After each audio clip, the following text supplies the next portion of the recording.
दावोसमधील परकीय गुंतवणुकीवर चर्चेसाठी विरोधकांचा प्रस्ताव आहे। विरोधक आणि सत्ताधाऱ्यांमध्ये खडाजंगी होण्याची शक्यता आहे। दावोसमधील गुंतवणुकीवरून विरोधक आणि सत्ताधारी आमने-सामने येणार आहेत। 293 अंतर्गत विरोधकांकडून दावोस गुंतवणुकीवर चर्चेचा प्रस्ताव आहे। जानेवारी 2025 आणि जानेवारी 2026 मध्ये झालेल्या करारानंतर राज्यात एकही नवा उद्योग उभारला गेला नाही। विरोधकांचा महायुती सरकारवर हा गंभीर आरोप आहे।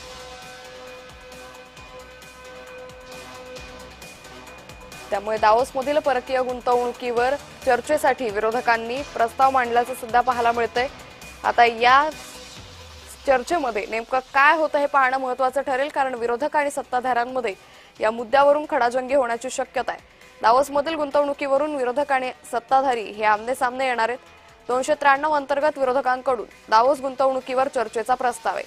जानेवारी 2025 आणि जानेवारी 2026 मध्ये झालेल्या करारानंतर राज्यात एकही नवा उद्योग उभारला गेला नाही असा विरोधकांचा हल्लाबोल होता। विरोधकांनी या सगळ्यावरून मुख्यमंत्र्यांवर मोठी टीकाही केली होती। आता या चर्चेअंती काय होतं हे पाहणं महत्त्वाचं ठरेल। या संदर्भात अधिक माहिती घेऊयात आमचे प्रतिनिधी मनोज दाळकर यांच्याकडून। मनोज, दावोसमधील गुंतवणुकीवर चर्चेसाठी विरोधकांचा प्रस्ताव आहे, काय अधिक माहिती?